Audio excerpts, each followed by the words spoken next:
Hi tears, welcome back. எல்லாரும் எப்படி இருக்கீங்க? நல்லா இருக்கீங்களா? இன்றைக்கும் நம்ம வீடியோவில் நம்ம பார்க்க போகிறது ரொம்பவே பயனுள்ள கொஞ்சம் டிப்ஸுங்க தாங்க. எல்லாருமே வீடியோ கொஞ்சம் ஸ்கிப் பண்ணாமல் பாருங்கள். வீடியோ பிடிச்சிருந்தா மறக்காம ஒன்று லைக் பண்ணுங்கள். நீங்கள் லைக் பண்ணுற டைமில் ஹைப் அப்படின்ற ஒரு பட்டன் எனேபிள் ஆகும். அதுவும் கூட கொஞ்சம் கிளிக் பண்ணி பாயிண்ட்ஸ் கொடுங்க. அப்போ நிறைய பேருக்கு என்னோடய வீடியோ ரீச் ஆகும். அப்போ நமக்கு டைம் வேஸ்ட் பண்ணாமல் நேராக வீடியோக்குள்ளே போயிடலாம். அப்போ நமக்கு நம்மளோடது முதல் டிப் ஒன்று பார்த்துடலாங்க. நம்ம சும்மா தூக்கி போடுற பிஸ்லரி பாட்டில், இந்த மாதிரி பிளாஸ்டிக் பாட்டில் தாங்க நான் எடுத்திருக்கேன். நம்ம கிச்சனை ரொம்ப ஆர்கனைஸ்டாக பண்ணுறதுக்கும், நம்ம கிச்சனில் நமக்கு இடம் இல்லைன்னா கொஞ்சமாக நம்மளால் நம்ம வீட்டில் இந்த ஒரு பிளாஸ்டிக் பாட்டில் வச்சு செய்யக்கூடிய ஒரு அருமையான டிப்பு தாங்க நம்ம பார்க்க போகிறோம். அதுக்காக வேண்டிட்டு இந்த 3 பாட்டிலும் நம்ம கரெக்டாக ஈவனாக ஒன்று கட் பண்ணி எடுத்துடலாம். உங்கள் 3 அப்படி இல்லைன்னா 4 கூட நீங்கள் கட் பண்ணி எடுத்துடலாம். நான் இங்கே 3 பாட்டில் மட்டும்தான் இப்போ இந்த மாதிரி ஒன்று கட் பண்ணுறேன். நீங்கள் இந்த மாதிரி பிளாஸ்டிக் பாட்டில் கரெக்டாக ஈவனாக கட் பண்ணி கிடைக்கணும் அப்படின்னா சீக்கிரமாக கட் ஆகிறதுக்காக வேண்டிட்டு நைஃப் கொஞ்சம் சூட் பண்ணதுக்கு அப்புறமேட்டு இந்த மாதிரி நீங்கள் கட் பண்ணிட்டீங்கன்னா சீக்கிரமாகவே அது கட்டாயி கிடைக்கும். 3 பாட்டிலும் நான் இந்த மாதிரி கட் பண்ணி எடுத்துருக்கிறேங்க.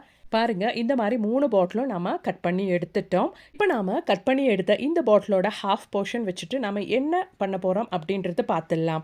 இப்படி நம்ம இந்த பாட்டிலோட இந்த பகுதியில் நம்ம ஹோல்ஸ் போட்டு கொடுத்துடலாங்க. அதுக்கு கூட நான் நைஃப் தான் யூஸ் பண்ணுறேன். இந்த ஷார்ப் எட்ஜஸில் நல்லா ஒன்று சூட் பண்ண வச்சதுக்கு அப்புறமேட்டு அந்த சூடான நைஃப் தான் நான் இப்படி வைக்கிறேன். அதனால் ஈஸியாக நமக்கு ஹோல்ஸ் போட்டு கொடுக்க முடியும். இப்போ நமக்கு தேவையானது இது மாதிரி ஒரு ஹேங்கர் தாங்க.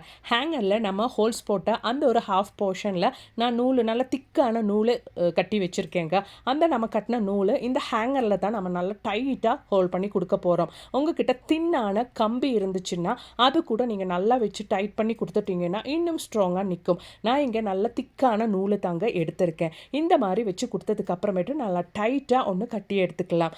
இந்த மாதிரி நான் 3 பாட்டிலோட ஹாஃப் போர்ஷனும் ஹேங்கரில் நல்லபடியாக கட்டி எடுத்துட்டேன். அவ்வளோ தாங்க. ரொம்ப சிம்பிளாக ஈஸியாக செய்யக்கூடிய ஒரு கிச்சன் ஆர்கனைசர் தான் நம்ம இது ரெடி பண்ணியிருக்கோம். கிச்சன் ஆர்கனைசர் மட்டும் இல்லைங்க, இது நமக்கு குழந்தைங்க ஸ்டடி ரூமில் கூட நம்ம இதை ஹேங் பண்ணி விட்டுட்டோன்னா அவங்களுக்கு அவங்களோட பென்சில், ஸ்கேல், அது மாதிரி கலர்ஸ் எல்லாம் அழகாக வைக்கிறதுக்கும் இது பயன்படுத்திக்கலாம். இப்போ நான் இது கிச்சனில் தாங்க இப்படி ஹேங் பண்ணி வச்சுருக்கேன். அழகாக நம்மளோட ஸ்பூன்ஸு, நைஃபு, உங்களுக்கு குட்டி குட்டியாக இருக்கிற உங்களோட கரண்டிங்க எல்லாம் நம்ம ஈஸியாக வச்சுக்கலாம். பார்க்குறதுக்கும் அழகாக இருக்கும். இந்த மாதிரி ஆணியெல்லாம் ரொம்ப அடிக்க முடியல அப்படின்றவங்களுக்கு இந்த மாதிரியெல்லாம் செஞ்சுட்டிங்கன்னா பார்க்குறதுக்கும் ரொம்ப அழகாக இருக்குங்க.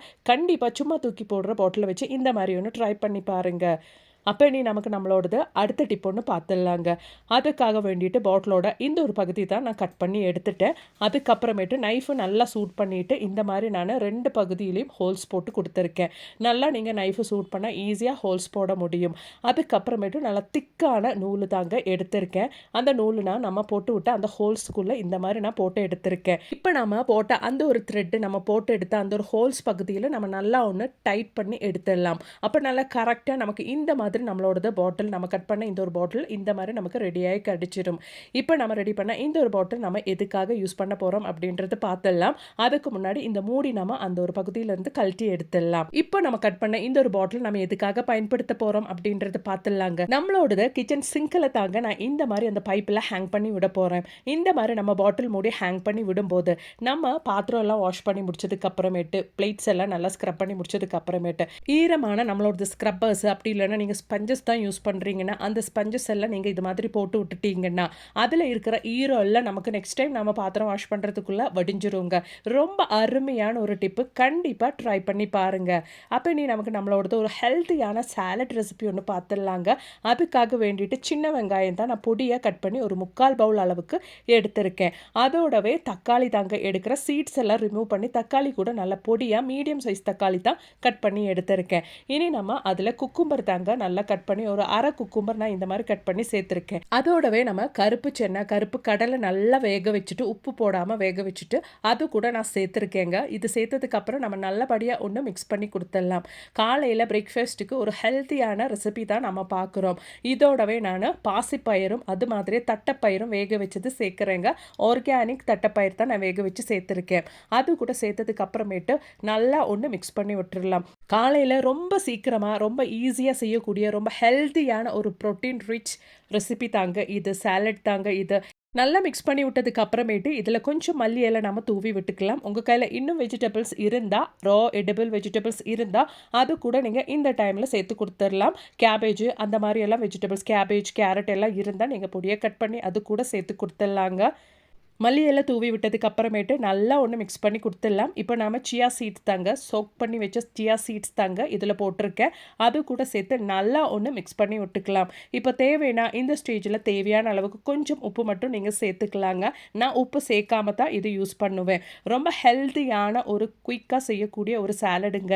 இதோடவே நான் இப்போ கொஞ்சம் வேக வச்ச பீன்ஸ் கூட சேர்க்குறேன். ரொம்ப டேஸ்டியான குழந்தைங்களுக்கெல்லாம் சாப்பிடக்கூடிய ஒரு அருமையான சாலட் இங்கே ரெடி ஆயிருச்சுங்க. காலையில் இது மட்டும் போதுங்க. ரொம்ப ப்ரோட்டீன் ரிச் கண்டென்ட், அது மாதிரி விட்டமின் சி, கால்சியம், பொட்டாசியம் எல்லாமே இதில் நிறையவே இருக்குங்க. கண்டிப்பாக நீங்கள் இது வாரத்தில் ஒரு 2 டைமாவது இந்த மாதிரி நீங்கள் சாலட் செஞ்சு சாப்பிட்டு பாருங்க. அவ்வளோ நல்லா இருக்கும் உடம்புக்கு. நம்ம சேர்த்து இன்க்ரீடியன்ட்ஸ் எல்லாம் நல்லா மிக்ஸ் பண்ணி விட்டதுக்கு அப்புறமேட்டு ஒரு 1/2 டீஸ்பூன் அளவுக்கு லெமன் ஜூஸ் கூட நம்ம சேர்த்து கொடுத்துடலாம். அவ்வளோதான், நம்மளோட டேஸ்டியான ஹெல்த்தியான ஒரு ப்ரோட்டீன் ரிச் சாலட் இங்கே ரெடி ஆயிருச்சு. கண்டிப்பாக ட்ரை பண்ணி பாருங்கள். பிடிச்சிருந்தா மறக்காமல் உங்கள் ஃப்ரெண்ட்ஸ் அண்ட் ஃபேமிலி கூட ஷேர் பண்ணி சப்போர்ட் பண்ணுங்கள் ஃப்ரெண்ட்ஸ். அப்போ நீ நமக்கு நம்மளோடது அடுத்த டிப் ஒன்று பார்த்துடலாங்க. காலையில் ரொம்ப ஹரிபரியாக நம்ம குக் பண்ணிட்டு இருக்கிற டைமில் சம்டைம்ஸ் நமக்கு இந்த ஒரு வாஷர் நமக்கு ரொம்பவே பிரச்சனை பண்ண ஆரம்பிச்சிடும். விசில் வராது ப்ராப்பராக. அப்போ நமக்கு வாஷர் ரொம்ப லூஸ் ஆகிட்டு இருக்கும். அப்படி சீக்கிரமாக நமக்கு அதை ஒன்று டைட் பண்ணுறதுக்காக வேண்டிட்டு கொஞ்சம் தண்ணி எடுத்துட்டு, இந்த பிரச்சனை உங்களுக்கு முன்கூட்டியே இருக்குன்னு தெரிஞ்சிச்சுன்னா நைட்டே கொஞ்சம் தண்ணியில் உங்களோட வாஷர் நீங்கள் போட்டு வச்சுக்கோங்க. அப்படி இல்லை காலையில் தான் நீங்கள் அது கவனிக்கிறீங்க அப்படின்னா சீக்கிரமாக ஒரு 10 நிமிஷத்தில் சரி பண்ணணும் அப்படின்னு நினச்சிங்கன்னா உங்களோட ஃப்ரிட்ஜில் ஃப்ரீசருக்கு கீழே இருக்கிற அந்த ஒரு பகுதியில் இந்த ஒரு வாஷர் நீங்கள் ஒரு 10 நிமிஷம் டைமுக்கு மட்டும் போட்டு வச்சு பாருங்கள். லூஸான அந்த ஒரு வாஷர் சீக்கிரமாகவே உங்களுக்கு டைட் ஆகிட்டு கிடச்சிரும். கண்டிப்பாக ட்ரை பண்ணி பாருங்கள்.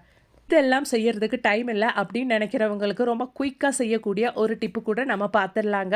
அதுக்காக நமக்கு தேவையானது ரப்பர்ஸ் தான், ரப்பர் பேண்டு தான். இந்த மாதிரி 2 ரப்பர் பேண்டு நான் எடுத்திருக்கேன். அந்த 2 ரப்பர் பேண்டும் நான் வாசரோட 2 பகுதியில் இந்த மாதிரி ஒன்று டைட் பண்ணி விட்டுருக்கேங்க.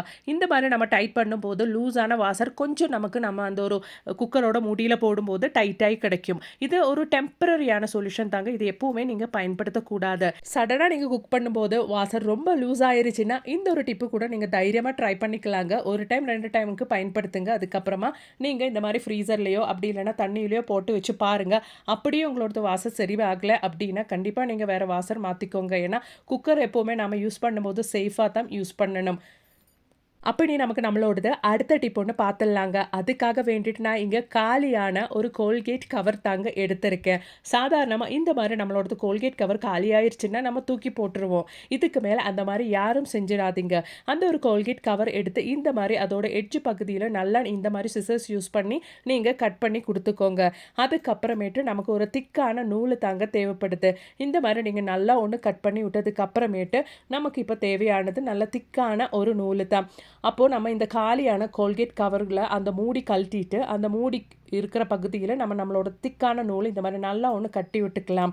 அதுக்கப்புறமேட்டு அந்த மூடி நீங்கள் போட்டு விட்டுட்டிங்கன்னா அந்த நூல் நம்ம போட்டு விட்ட அந்த ஒரு நூல் அந்த ஒரு கோல்கேட் கவரில் இருந்து வெளியில் வராது. இப்போ நாம் அந்த ஒரு நூலை ஜஸ்ட் ஒன்று கட்டி எடுத்துட்டோம். இதுக்கப்புறமேட்டு ஒரு மூடி போட்டு நல்லா டைட்டாக இந்த மாதிரி ஒன்று க்ளோஸ் பண்ணிக்கலாம் அந்த கோல்கேட் மூடி போட்டு. இப்போ நம்ம இப்படி ரெடி பண்ண இந்த ஒரு கோல்கேட் கவர் நம்ம வைக்க போகிறது நம்மளோட ஃப்ளஷ் டேங்கில் தாங்க, க்ளோசட்டோட ஃப்ளஷ் டேங்கில் தான் நம்ம வைக்க போகிறோம். கோல்கேட் நமக்கு நல்ல ஒரு க்ளீனிங் ஏஜென்ட்டுங்க. கோல்கேட் நம்ம க்ளோசெட்டில் இருக்கிற மஞ்சக்கரை அது மட்டுமே இல்லாமல் பேட் ஸ்மெல் எல்லாம் போக்குறதுக்கு ரொம்பவே ஹெல்ப் பண்ணும். அது மட்டுமே இல்லாமல் எப்போவுமே நம்ம ப்ரஷ் போட்டு தேய்க்கிறதுக்கு இல்லாமல் அழகாக ஒரு ஃப்ளஷ் பண்ணாலே போதும். எவ்வளோ கரையும் அழுக்கும் இருந்தால் அதெல்லாம் போய் நல்ல மணமாக இருக்கும். பேட் ஸ்மெல் எல்லாம் போய் நம்மளோடது டாய்லெட்டு.